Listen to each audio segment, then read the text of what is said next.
कहानी की शुरुआत सनी नाम के एक आर्टिस्ट को दिखाते हुए होती है जो किसी भी तरह की मशहूर पेंटिंग की हूबहू कॉपी बना सकता था। सनी के नानू का एक न्यूज़पेपर था क्रांति, जो इतना अच्छा तो नहीं चलता था, पर सनी और उसका दोस्त फिरोज बचपन से ही यहाँ काम किया करते थे और दोनों खाली जेब लेकर सारी चीजों को पैसे से तोलते थे। उनके पास इतने पैसों की कमी थी कि सनी अपनी गर्लफ्रेंड के साथ एक क्लब तक में नहीं जा सकता था। क्रांति न्यूज़पेपर भी अब उधार के बोझ के तले दब रहा था। उनके पास उधार चुकाने के लिए सिर्फ 1 महीने का समय था, पर उधार इतना था कि अगर पूरी जिंदगी भी किसी काम में लगाएं, ये उधार तो नहीं चुकने वाला था। कई पैसे कमाने के जरियों को सोचने के बाद सनी को एक आइडिया आता है कि पैसे कमाए ही क्यों, सीधा पैसे ही छाप डालते हैं।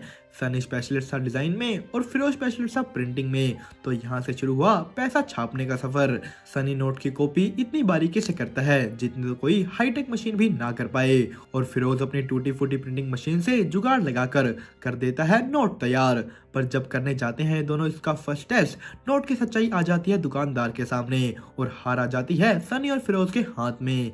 सीन यहाँ से शिफ्ट होकर पहुंचता है पड़ोसी देश नेपाल में, जहां इंडियन पुलिस, जिसे माइकल नाम का एक ऑफिसर लीड कर रहा था, नेपाल पुलिस के साथ मिलकर मंसूर नाम के एक आदमी को, जो कि नकली नोटों का बिजनेस चला रहा था, उसे गिरफ्तार कर लेते हैं। पर वहां से निकलते वक्त मंसूर के आदमी पुलिस की टीम पर हमला कर देते हैं, जिसकी वजह से मंसूर वहां से भागने में कामयाब हो जाता है। दूसरी तरफ हम देखते हैं कि सनी को अपने नोट की कमी के बारे में पता लग जाता है, जो कि कोई डिजाइन की कमी नहीं है बल्कि नोट में यूज होने वाले पेपर की कमी है। सनी और फिरोज हर टाइप का पेपर टेस्ट करके एक फाइनल पेपर तैयार कर लेते हैं, जिसमें फिर से नोट बनाकर वो लोग चेक करने के लिए दुकान में जाते हैं और ये नोट अब की बार चल जाता है। सीन शिफ्ट होकर एक गवर्नमेंट मीटिंग की तरफ जाता है, जहां मेगा नाम के एक आरबीआई ऑफिसर को दिखाया जाता है, जो कि नोट पकड़ने की एक नई टेक्नोलॉजी चिप CT600 के बारे में सबको बता रही थी, पर कोई भी उस पर इतना ध्यान नहीं देता सिवाय पुलिस ऑफिसर माइकल के, जो कि वहां अपने लिए एक स्पेशल टीम मांगने आए थे, जो कि उसे इस नकली नोट के बिजनेस को खत्म करने में मदद करेगी। दूसरी तरफ हम देखते हैं फिरोज और सनी अपने नकली नोट लेकर एक डीलर के पास जाते हैं, जो उन्हें 2 करोड़ नोट बनाने का ऑर्डर देता है। वो लोग ये ऑर्डर ले तो लेते हैं, पर अब सवाल था कि इस ऑर्डर को पूरा कैसे करें, क्योंकि ना उनके पास कोई मशीन थी, ना मशीन खरीदने के लिए पैसा।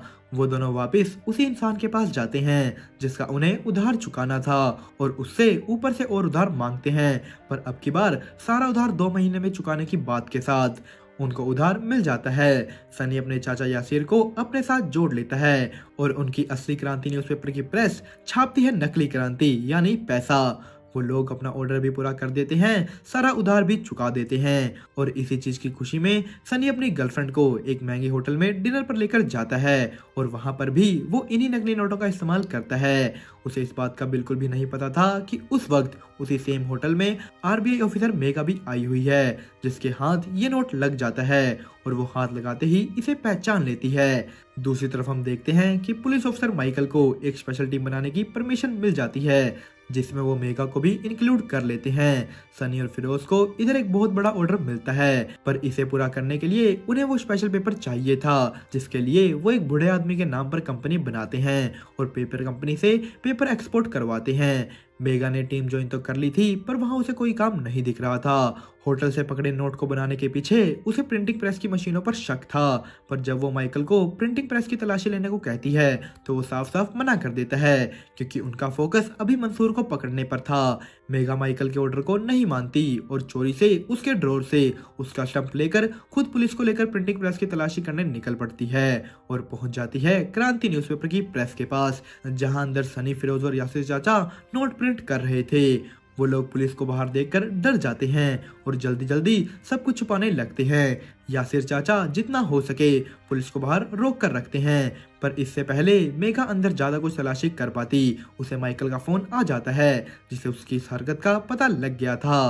पुलिस वहां से चली जाती है, जिसे सनी और फिरोज भी बच जाते हैं।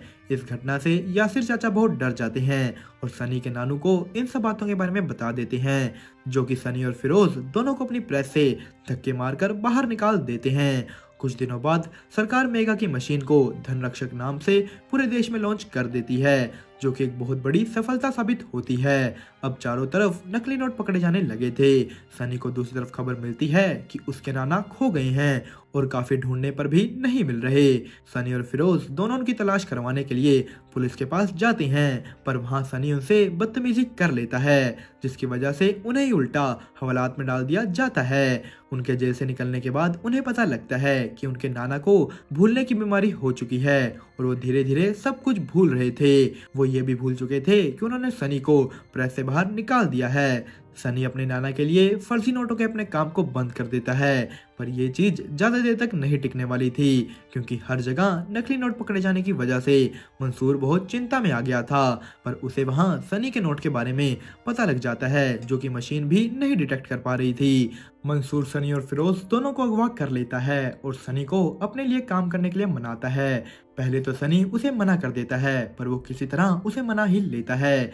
सनी मंसूर के लिए 2000 का नोट डिजाइन करता है, जिसके बदले वो उसके नाना का इलाज करवाता है। पर इधर माइकल की टीम को मंसूर के राइट हैंड मैन बिलाल के बारे में पता लगता है, जो कि नए 2000 के नोटों को बांग्लादेश से इंडिया के अंदर पहुंचाने आया था। माइकल और उसकी टीम बांग्लादेश में उसे पकड़ लेते हैं, जिसका पता लगने के बाद सायरा नाम की एक औरत मंसूर के पास आती है और उसे पूछती है कि अब वो हाई कमांड को क्या जवाब देगा और कैसे इस लॉस को कवर करेगा। वो उससे बिलाल का रिप्लेसमेंट मांगती है, जिसपे मंसूर उसे ये कह देता है कि उसका रिप्लेसमेंट उसके पास पहले से ही है, जो कि था सनी। मंसूर सनी को मिलने मुंबई जाता है और उसे सब कुछ बताकर माइकल की टीम का कुछ करने को कहता है। इधर माइकल को बिलाल के पर्स से वो नकली 2000 का नोट मिल गया था, जिसको मशीन तो क्या खुद मेगा भी नहीं पहचान पा रही थी, और इसे ही कहते हैं वो लोग सुपर नोट, सनी का सुपर नोट। बिलाल माइकल को मंसूर के नए आर्टिस्ट के बारे में बताता है कि इसी आदमी ने ये नोट डिजाइन किया है। हम देखते हैं कि सनी माइकल की टीम का कुछ करने के लिए मेगा से मुलाकात करता है। वो उसे एक कैफे में मिलकर उससे अपनी करीबी बढ़ाता है। मेगा को इस शहर में एक घर चाहिए था, जो दिलवाने में सनी उसकी मदद करता है, और इन्हीं सब के बीच वो उसके फोन में एक ट्रैकर भी इंस्टॉल कर देता है, जिससे उसके फोन के मैसेज और कॉल अब सनी पढ़ पाएगा। पर दूसरी तरफ बिलाल के पास भी सनी की टीम में एक खबरी था। मंसूर सनी को 12,000 करोड़ 2000 के नोट इंडिया में पहुंचाने की जिम्मेदारी देता है, जिसे लाने के लिए सनी को एक रूट डिसाइड करना था। पर वो लोग जो भी रूट डिसाइड करते थे, खबरी द्वारा उसकी खबर माइकल की टीम के पास पहुंच जाती थी और मेगा के फोन से वापस सनी के पास। वो लोग जिस रूट के बारे में बात करते थे, माइकल उसी की सिक्योरिटी बढ़ा देता था। ना ही सनी को समझ आ रहा था कि माइकल के पास ये खबर कैसे पहुंच रही है, ना ही माइकल को ये पता चल रहा था कि सनी को सिक्योरिटी की खबर कैसे मिल रही है। सनी और मंसूर बिल्कुल ही नए रूट से पैसा ले जाने का प्लान बनाते हैं, जो कि था एक शिप के जरिए। वो लोग ओमन में कैप्टन ताल से मिलते हैं, जिनके साथ एक शिप लेकर वो इंडिया के लिए निकलते हैं। पर रास्ते में ही मजाक मजाक में ताल सनी को दवाई के नाम पर ड्रग्स दे देती है, जिसके नशे से जब सनी उठता है तो उसे पता लगता है कि जहां उन्होंने पहुंचना था वहां पहले से ही पुलिस खड़ी है, तो उन्हें अपना रास्ता बदलना होगा।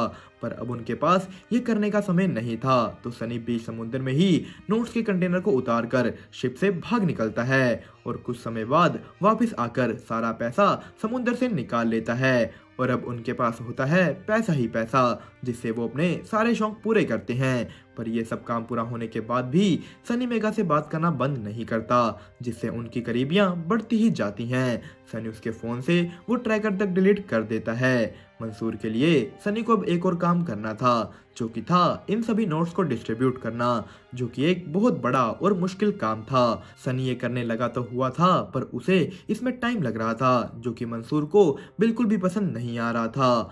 मेगा को इधर सनी के बनाए नकली नोट्स में कुछ खास देखने को मिलता है, जो कि था एक छोटा सा एस साइन, और उसे वो दोनों मंसूर के नोट और उस होटल से मिले नोट पर मिलते हैं, जिससे अब उन्हें ये पता था कि दोनों का आर्टिस्ट सेम है। वो लोग उसे पकड़ने के लिए एक प्लान बनाते हैं, जिसमें वो उसके पुराने डीलर की मदद से उसे एक ऑर्डर लेकर बुलाते हैं। सनी और फिरोज वो ऑर्डर लेकर पहुंचते तो हैं, पर जब सनी वहां मेगा को देखता है तो वहां से भाग लेता है। पर उसी बीच पुलिस ऑफिसर माइकल उनके चेहरे देख लेता है। पुलिस अब उनकी गाड़ी के पीछे लग गई थी, जिनसे पीछा छुड़वाने के लिए वो लोग 2000 के नोटों को बीच रोड पर ही गिरा देते हैं, जिससे वो तो बच जाते हैं, पर इन नोटों की खबर सारी तरफ फैल जाती है। मंसूर का नाम भी अब मीडिया में आ गया था, जिसकी वजह से उसे भी हाई कमांड से धमकियां मिलनी शुरू हो जाती हैं। मंसूर सनी और फिरोज को मारने का ऑर्डर दे देता है, जिसे पूरा करने के लिए मंसूर के आदमी उन दोनों को कुछ भी बिना बताए एक जगह पर लेकर जाते हैं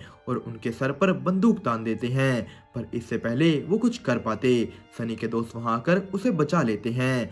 वहां से निकलने के बाद सनी को खबर मिलती है कि क्रांति न्यूज़पेपर की प्रेस में आग लगने के कारण उसके नाना की मौत हो गई है और इसी चीज का बदला लेने के लिए वो निकल पड़ता है उस जगह के लिए जहां सभी 2000 के नकली नोट स्टोर थे।